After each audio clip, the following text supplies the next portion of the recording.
On the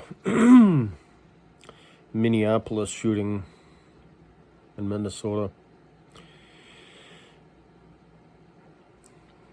I'm not going to talk about the incident. Instead, I'm going to talk about history, the importance of studying history so as to not repeat it.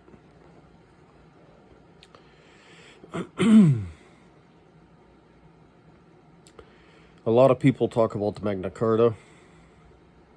Some believe it still exists. Some have many different thoughts about it. Some aren't aware of it. So, the Reader's Digest version, summary, is, and I might, first, I should say, a lot of people are going to hate me for saying this. Second is, as a war vet, I have a different view on what a lot of people seem to debate on subjects they didn't study. Current, future, or past. So, I'm going to focus on the past. And on the Magna Carta, the same King John that's in the Robin Hood story wrote the Magna Carta. And in 1215, when King John wrote the Magna Carta, he included section or Article 50, which calls for the removal of Philip Mark, the Sheriff of Nottingham, also in the Robin Hood story. So why do we need to remove tyrants like the Sheriff of Nottingham?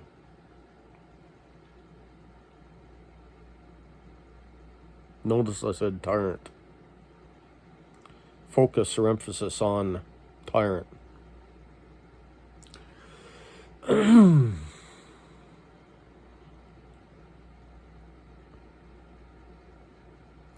All of that I found in videos, and equally important is in books and in law schools. They often talk about Sherwood Forest and parts thereof.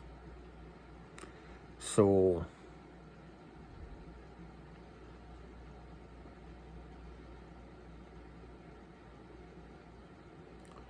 Robin Hood seems to have fought the king, giving us our human rights, which includes the removal of tyrants.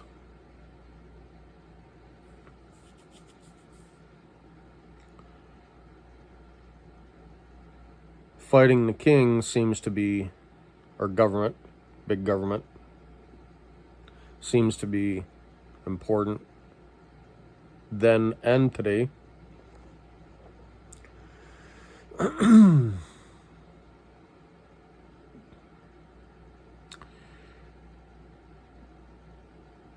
And about 80 years later, I forget his name, except we all know him as Breaveheart,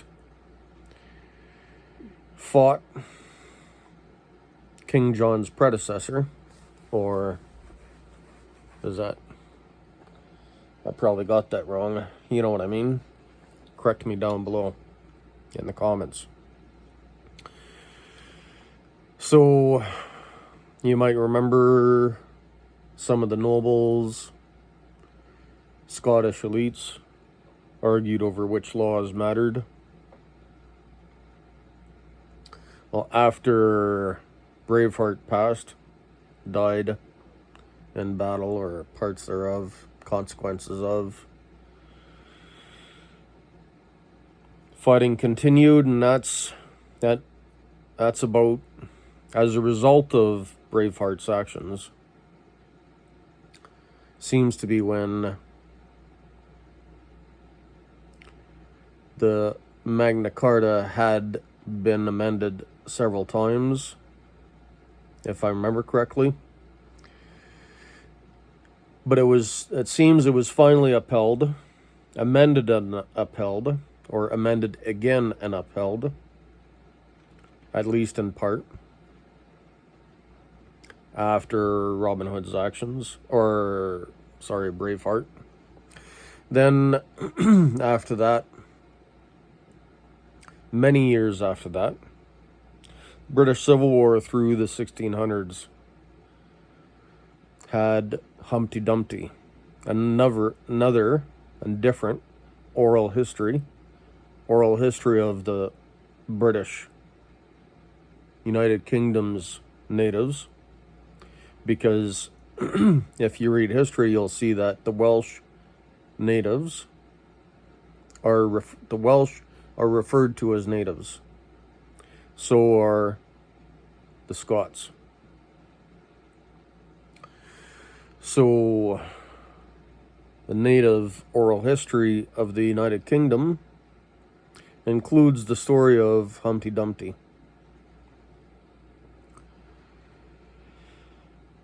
And where you might be more familiar with the ending of the Humpty Dumpty story, in the spoils of war, often the victor gets to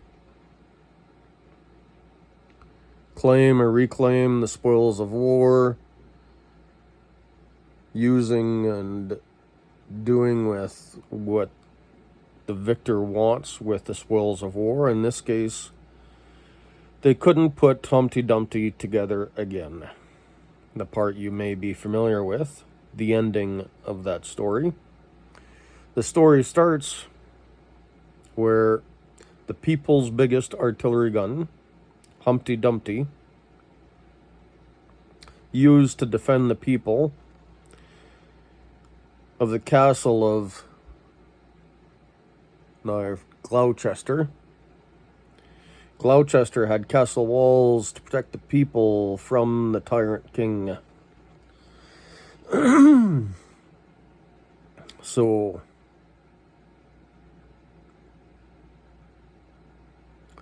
the king attacking the castle of Gloucester destroyed Humpty Dumpty, the artillery gun, and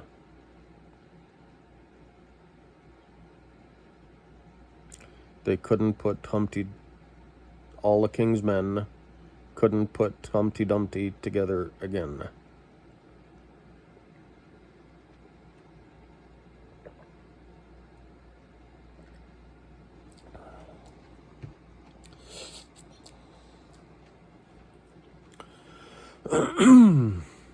How important is it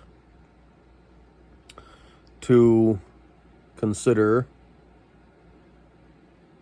the importance of people having castles around towns to protect themselves from the monarch, including the use of artillery guns? Why would big government monarchs want to take away our rights to have artillery guns to defend the municipality from big government? Why would big government want to take away our rights to have artillery guns and castles to protect ourselves from big government?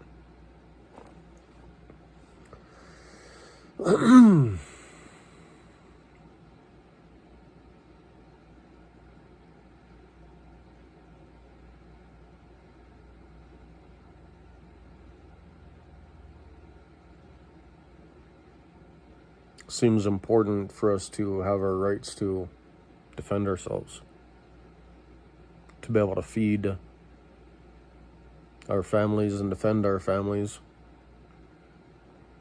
so that we can have hope for peace.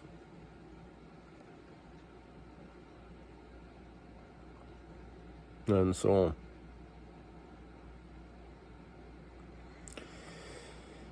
after the British Civil War, years later,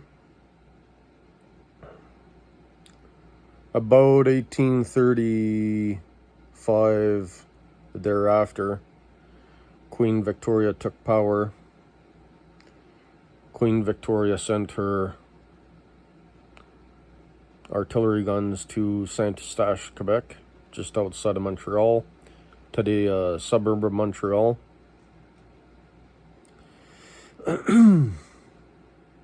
That oral history is described in the books of,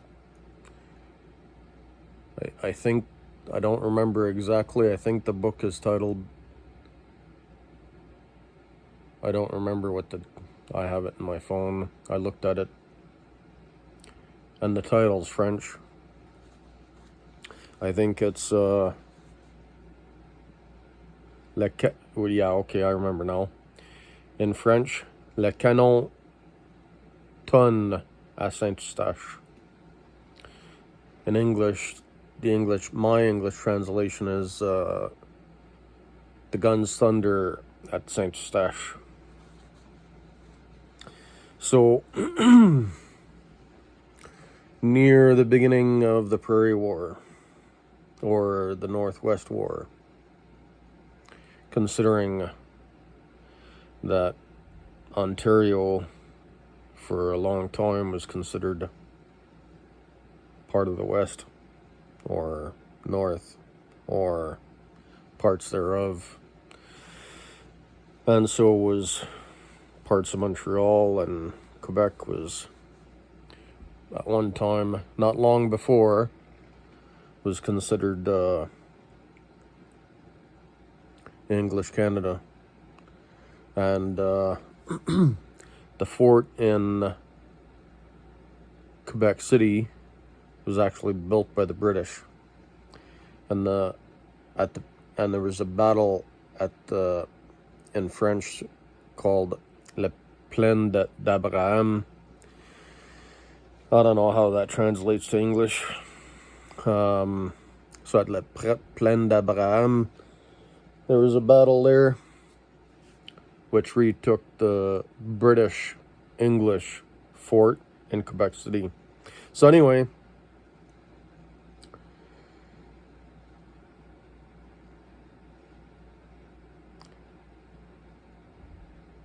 the battle at Saint-Eustache seems to have been an important one, but now as I speak, I realize the battle at the Plaines d'Abraham might be equally important in this. I might have to do research to find out when that battle was, where the English and the French fought. So, near Quebec City, and later on in this Northwest War, included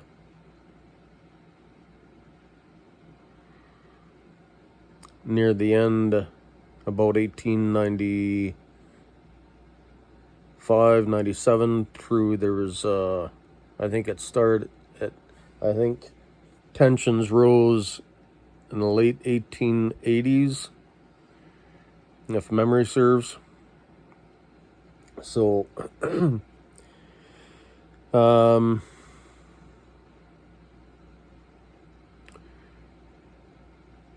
there was a couple of battles. I was fortunate, my unit, I got to visit some of the battle sites in the prairies and across Saskatchewan. At Batoche, Fort Battleford, and today called North Battleford, and at Cut Knife. Though there was an important battle at Frog Lake, Alberta. And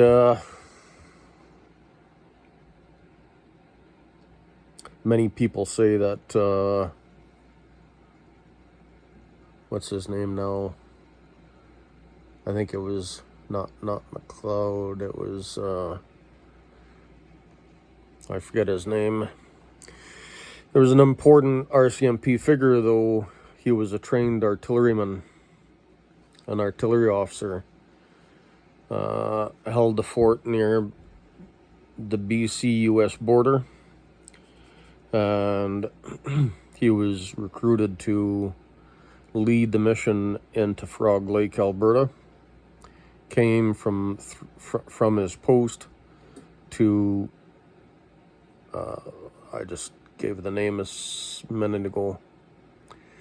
Passed through there, north, through Calgary, Red Deer, Edmonton, recruiting volunteers, and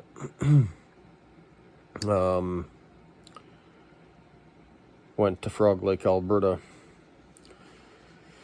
to fight Chief Big Bear. Now, I've heard of different names and figures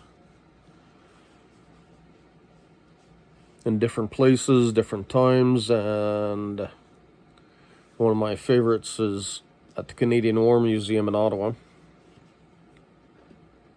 The first display at the Canadian War Museum is of the Prairie War, sometimes called the Northwest War, and the mission or battle, I think the mission was called the Northwest Fighting Force. Maybe it wasn't the mission or the battle, but I might say the task force was called the Northwest Fighting Force. And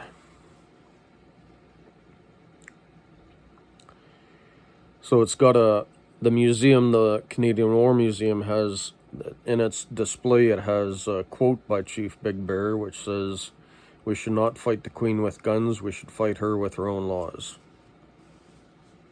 Now, how important is that? I think this is a long and complicated answer. How important is it that we should not fight the Queen with guns, but we should fight her with her own laws?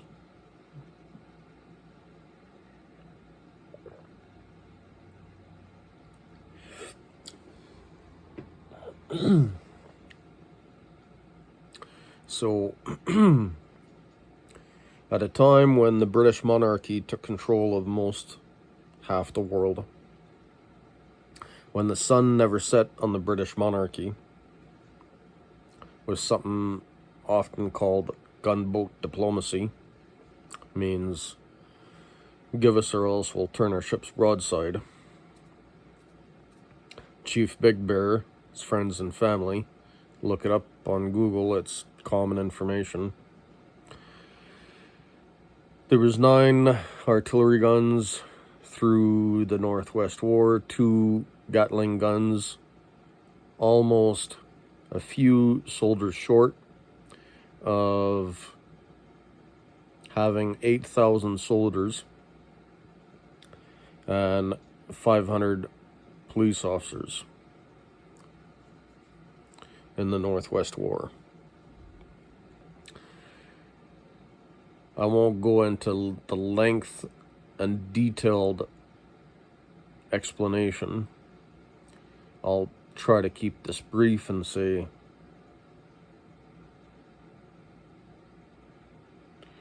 Chief Big Bear faced the Queen's biggest guns, and his ancestors did, his friends and family did, and he knew that, feels to me like he might have known that the Queen And in a book called The Last War Drum, Queen or Chief Big Bear refers to the Queen as the great grandmother,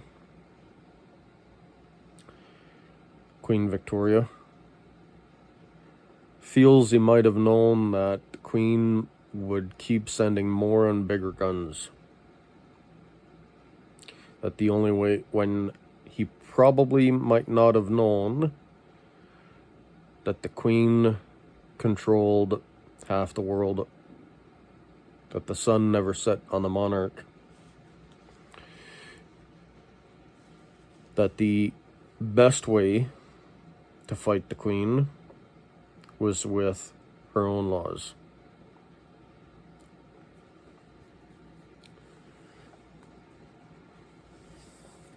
When you consider that the king wrote the Magna Carta and ignored it,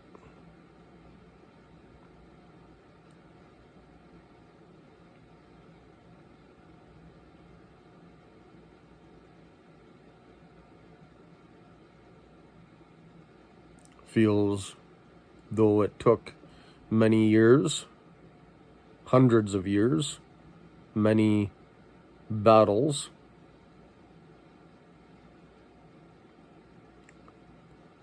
to get us to a point where we can have laws, some laws, we can have laws we might trust.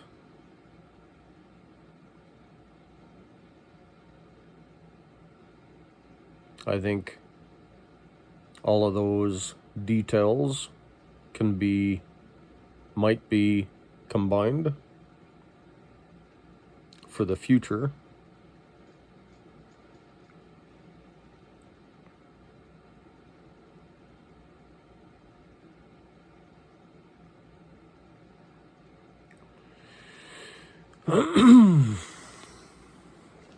I don't know what else to say.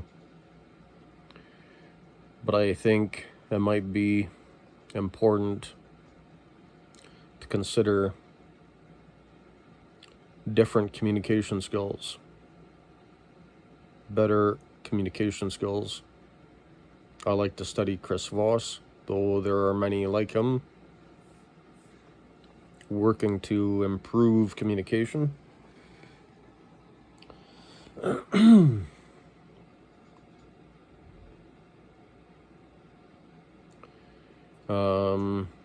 Today I had a conversation with a friend about helping people be comfortable in telling you all of the truth.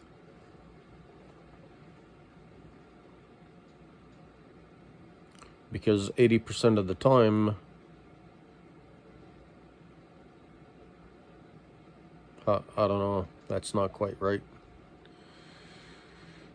Somebody might tell you the truth 100% of the time, but there might be a better version of the truth, a more complete answer. And 80% of the time, people might hold back. And we can craft our words, our tone, pacing, to help people tell you the complete truth. Once we might learn some of these different skills from people like Chris Voss, Master Negotiator,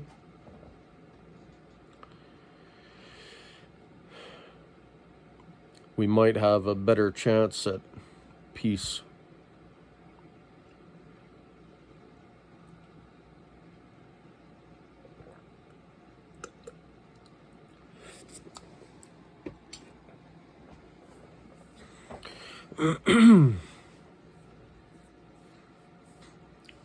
So, I think I can end on that note. I think that's about summarizes what I have to say on this Minneapolis, Minnesota latest shooting. if I can say that.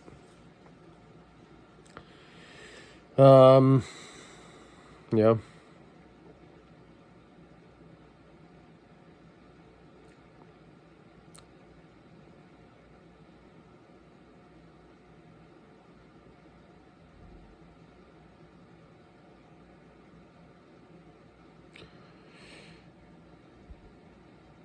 I hope I might have helped.